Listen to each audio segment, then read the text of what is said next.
ఓం మహాగణాధిపతయే నమః. ఓం గురుభ్యో నమః. ఓం శ్రీమాత్రే నమః. అరుణాం కరుణాతరంగితాక్షీం ధృతపాశాంకుశపుష్పబాణచాపాం అనిమాదిభిరావృతాం మయూకైః అహమిత్యేవ విభావయే భవానీం. శ్రీమాత్రే నమః. ప్రేక్షకులకి ఆ లలితాంబిక అమ్మవారి యొక్క అనుగ్రహం పరిపూర్ణంగా కలగాలని మనస్ఫూర్తిగా కోరుకుంటూ మనం ఈరోజు సెప్టెంబర్ మాసంలో ఆ మాస ఫలితాలు ఏ విధంగా ఉన్నాయి, మరియు ఏ విషయాలు మీకు బాగా కలిసి వస్తాయి, ఏ విషయాల పట్ల మనం జాగ్రత్తగా ఉండాలి, అలాగే ఈ నెలలో అసలు గ్రహాలు ఏవేవి మారుతున్నాయి చూసుకున్నట్లయితే రవి 17వ తేదీ సింహరాశి నుంచి కన్యారాశిలోకి వస్తాడు. 16వ తేదీ ఏమో బుధుడు మారుతాడు. 15 మధ్యాహ్నం మారిపోతున్నాడు బుధుడు. అదేవిధంగా శుక్రుడు కర్కాటకంలో ఉన్న శుక్రుడు సింహరాశిలోకి కేతుతో కలిసి ఉంటున్నాడు సెప్టెంబర్ మాసంలో. 14వ తేదీ ఇన్ని రోజులు కన్యారాశిలో ఉండే కుజుడు తులలోకి, మరియు అదేవిధంగా కుంభరాశిలో రాహువు, మనకి మేన్ రాశిలో వక్రించిన శని, మిథునంలో గురువు ఉన్నాడు. ఇక 1వ తేదీ నుంచి మొత్తం 4 రోజుల పాటు మన చంద్రుడు 12 రాశులు సంచరిస్తాడు.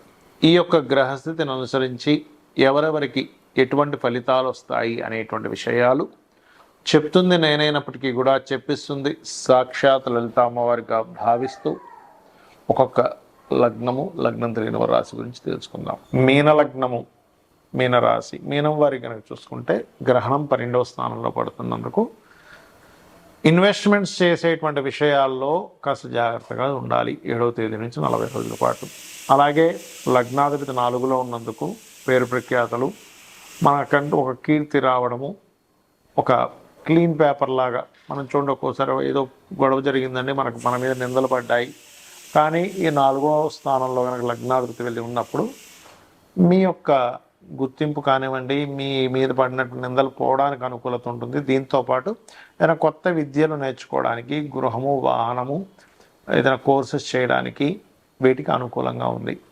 అయితే ఇక్కడ ఈ 2వ స్థానాధిపతి ఎప్పుడైతే శత్రుక్షేత్రంలో 7వ స్థానంలో ఉన్నాడో కొంచెం విదేశీ ధనయోగాల్ని, కొంచెం శత్రుక్షేత్రంలో ఉన్నందుకు జీవిత భాగస్వామి కుటుంబ సభ్యులతో కావచ్చు, సహజంగా వీళ్ళ కుటుంబ సభ్యులతో కావచ్చు, కొంత ధన సంబంధించిన విషయంలో కొంత ఘర్షణ వాతావరణం ఉంటూ ఉంటుంది.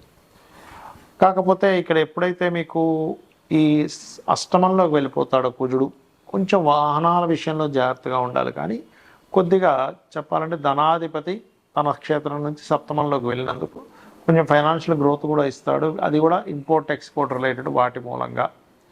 అయితే ఇక్కడ ఎట్టి పరిస్థితుల్లో కూడా స్త్రీలతో, ఎందుకంటే 6వ స్థానంలో శుక్రకేతువులు కలుస్తుంది, కూడా 14వ తేదీ నుంచి కలుస్తున్నాడు. కాబట్టి తండ్రి చుట్టాలు లేదా తండ్రి తరపు వర్గం వారి నుంచి ఉన్న స్త్రీ మూలకంగా ఎవరికైనా అప్పు ఇవ్వడం కానీ, లేకపోతే తండ్రి తరపు చుట్టాలకు అప్పులు ఇవ్వడం ద్వారా కానీ, లేకపోతే అనవసరంగా ఎవరైనా స్త్రీతో అనవసరమైన మిస్కమ్యూనికేషన్స్ వల్ల ఇబ్బంది అనేటువంటి 14 నుంచి 25 రోజుల పాటు చూపిస్తుంది. కాబట్టి ఆ విషయంలో జాగ్రత్తగా ఉండండి. మీరు ఎక్కువగా రాజరాజేశ్వరి అమ్మవారి ఆరాధన చేసుకోవడం మంచిది. 14 తర్వాత సప్తమంలో ఎప్పుడైతే బుధాదిత్యం ఏర్పడుతుందో మీ యొక్క జీవిత భాగస్వామి కోసం మీరు వివాహం కోసం చేసే ప్రయత్నం ఫలిస్తుంది ఆఫ్టర్ 14th తర్వాత. అలాగే మీ యొక్క జీవిత భాగస్వామికి ఉద్యోగ అవకాశాలు రావడము, గవర్నమెంట్ జాబ్స్ కోసం చేసే ప్రయత్నాలు ఫలించడము, ఇటువంటివి బలంగా చూపిస్తున్నాయి. ఇక మీరు కూడా ఏదైనా గవర్నమెంట్ రిలేటెడ్ సంబంధించినటువంటి ఉద్యోగాల కోసము, లేనట్లయితే మార్కెటింగ్ రంగాలు, ఆరోగ్య శాఖ సంబంధించినవి, లేనట్లయితే మెడికల్ రంగాల్లో ఉండేటువంటి వారికి అనుకూలంగా ఉంది. ఇక మీరు ముఖ్యంగా 12వ స్థానంలో గ్రహణం పడుతుంది, అందుకే ఇన్వెస్ట్మెంట్స్ చేసే విషయంలో 7వ తేదీ నుంచి కొంత జాగ్రత్తగా ఉండండి. ఇక మీరు నిత్యము దుర్గాదేవి ఆరాధన చేయండి అనే విధానం బాగుంటుంది.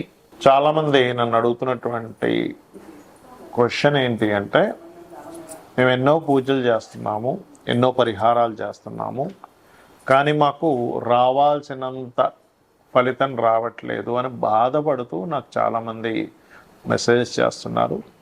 దానికి ఒక క్లారిటీ ఇస్తాను ఈరోజు నేను మీకు. జాతచక్రంలో కొన్ని గ్రహాల యొక్క సంబంధాలు, మనం పూర్వజన్మలో చేసుకున్నటువంటి కర్మ ఎలా అనుభవిస్తాము, అది మంచి కర్మ కావచ్చు, బ్యాడ్ కర్మ కావచ్చు, అవి స్పష్టంగా చూపిస్తాయి.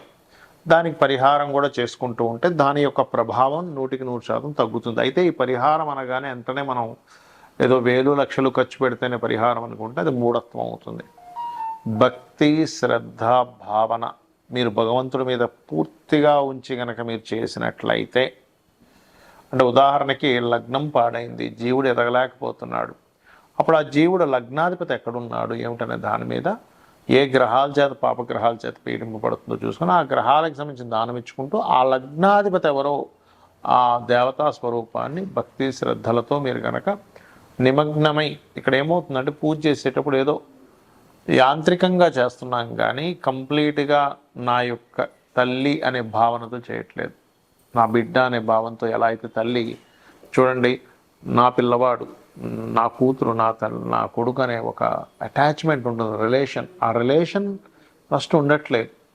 అది ఎప్పుడైతే మనకు వస్తుందో ఆటోమేటిక్గా అక్కడ జరుగుతుందండి పని. అది లేకపోవడం వల్ల, కనెక్టివిటీ లేకపోవడం వల్ల మనం ఎన్ని పూజలు చేస్తున్నా సరే దాని ఫలితాలు అంతంత మాత్రంగానే వస్తున్నాయి. కాబట్టి మొట్టమొదటిగా మీరు చేయవలసింది ఏమిటంటే, ఒక భగవంతుణ్ణి ఒక ఏటీఎం మిషన్ లాగో ఏటీఎం కార్డ్ లాగో చూడడం మానేసి ఒక సాధనా మార్గంలో ఉండాలి. నేను ఒక సాధన చేస్తున్నాను, రోజు అనుష్ఠానం చేయడం, రోజు నిత్య దేవతారాధన, ఒక మనిషిలాగా, ఒక మదర్ లాగా. చాలామంది ఏం చేస్తారంటే ఇక్కడ రెండు విషయాలు జరుగుతుంటాయి వాళ్ళ జీవితాల్లో. ఒకటి, వాళ్ళకి కష్టాలు వచ్చినప్పుడు తీరుతూ ఉన్నాయనుకోండి, ఏదైనా దేవత దగ్గరికి వెళ్ళినప్పుడు ఇంకా అలా పట్టుకొని వెళ్ళిపోతూ ఉంటారు. కానీ కష్టాలు వచ్చినప్పుడు వదలము. ఇంకొంతమంది 4 డబ్బులు రాగానే దేవుణ్ణి మర్చిపోతారు. మనం సొంత తల్లిని ఇంకో 4 డబ్బులు వస్తే ఇంకా అమ్మని ఇంకా కారులో తిప్పుతాను, ఇంట్లో మంచి బెడ్రూమ్ కట్టిస్తాను, మా అమ్మకి పెద్ద పూజ గది కట్టిస్తాను అనుకుంటాం. అలా ఏంటంటే ఫస్ట్ వి ఫీల్ మదర్, తల్లి, నా కొడుకు అనే ఫీల్తో మీరు భగవంతుని పూజించండి. అప్పుడు మీరు ఎటువంటి పరిహారం చేసినా సక్సెస్ అవుతుంది. అయితే ఈ పరిహారం చేసుకునే విషయంలో పాయింట్ పట్టుకోగలగాలి కరెక్ట్గా. ఎలా అయితే మెడికల్ రంగాల్లో మనకి ఏదైనా ఒక ప్రాబ్లం వచ్చినప్పుడు దానికి సంబంధించినటువంటి ఆ మెడిసిన్ వాడతాం, అది ఇంజెక్షన్ కావచ్చు, ట్యాబ్లెట్ కావచ్చు, చిన్న సర్జరీ కావచ్చు. అలా పాయింట్ పట్టుకోగలగాలి. ఇక్కడ మీకు ధనం రావట్లేదు, ధనాధిపతి ఎవరు, అసలు మీ లగ్నం ఏమిటి, మీ ధనాధిపతి ఎవరు, ఎందుకు రావట్లేదు అనేది పట్టుకోగలగాలి. మూడో అధిపతి, థర్డ్ లార్డ్ అయినప్పుడు మూడో స్థానాధిపతి ఎవరు అంటే రిలేషన్స్ ఎందుకు సరిగా ఉండట్లేదు, మీ అన్నదమ్ములతో కావచ్చు, అక్క చెల్లెలతో కావచ్చు, ఎక్కడ ప్రాబ్లం వస్తుంది, పాస్ట్ లైఫ్లో చేసిన కర్మ ఏమిటనే దాన్ని పట్టుకోగలగాలి. దాన్ని రెమెడియల్గా చేసుకుంటూ దాని మీద మీ యొక్క ఆలోచన విధానం కానివ్వండి, మీ యొక్క తత్వం కానివ్వండి మారగలగాలి, గుర్తుపెట్టుకోండి. అలాగే ఏ డైరెక్షన్ ఉండే అన్ని డైరెక్షన్స్ మంచివేనండి. వాస్తులు ఎక్కడ కూడా ఈ డైరెక్షన్ మంచిది కాదని చెప్పలేను, ఆల్ డైరెక్షన్స్ ఇస్ గుడ్. కాకపోతే అందులో మీకు ఏది బాగా కలిసి వస్తుంది, ఏ ఫేసింగ్ మీకు బాగా కలిసి వస్తుంది, ఎప్పుడు గృహం కట్టుకుంటే మంచిది, ఇవి తెలుసుకోగలగాలి. అంతేగాని ఆ గృహంలోకి వెళ్ళి నాకు ఇబ్బంది అయిందండి, ఈ గృహంలోకి వచ్చాక బాగుందండి కాదు.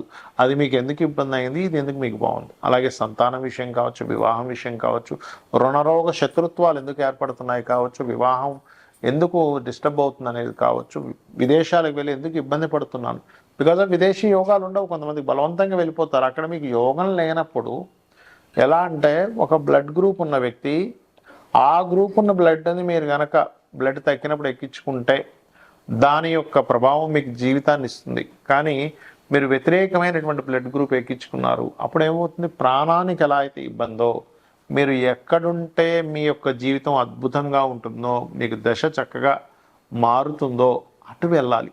అది మీరు అర్థం చేసుకోవాలి జ్యోతిష్ శాస్త్రంలో. అంతేగాని జ్యోతిష్ శాస్త్రంలో జాతకం చూసేది శని పీడించేస్తున్నాడు, శని తినేస్తున్నాడు, కాలసర్పయోగంలో సర్పాలు పట్టేస్తున్నాయి, ఇవి కాదండి జ్యోతిష్ శాస్త్రం అంటే. మీకు దిశానిర్దేశాన్ని చూపించేది. అందులో ఈ గోచార ఫలితాలు ఏమిటి అంటే, ఇప్పుడు కాలం ఇలా ఉంది, గ్రహస్థితులు ఇలా ఉన్నాయి, కాబట్టి నేను ఎలాగా ఉండాలి నా లైఫ్లో అనే విషయాన్ని తెలిపేది గోచారం. కాబట్టి భక్తి శ్రద్ధ భావనతో అమ్మవారిని పట్టుకోండి. ప్రతి దాంట్లోనే అమ్మవారు ఉందనేటువంటి ఫీల్తో మీ యొక్క జీవితాన్ని గడపండి, ఒక సాధనలా గడపండి. మీకు అప్పుడు ఒక మొట్టమొదటిగా ఏంటంటే మీకు ఒక క్లారిటీతో బ్రతుకుతారు. క్లారిటీతో పూజ చేయండి, క్లారిటీతో ఉండండి, క్లారిటీతో మీ యొక్క జీవితాన్ని సాగించండి. అమ్మవారి అనుగ్రహం మీకు పరిపూర్ణంగా ఉంటుంది. శ్రీమాత్రే నమః.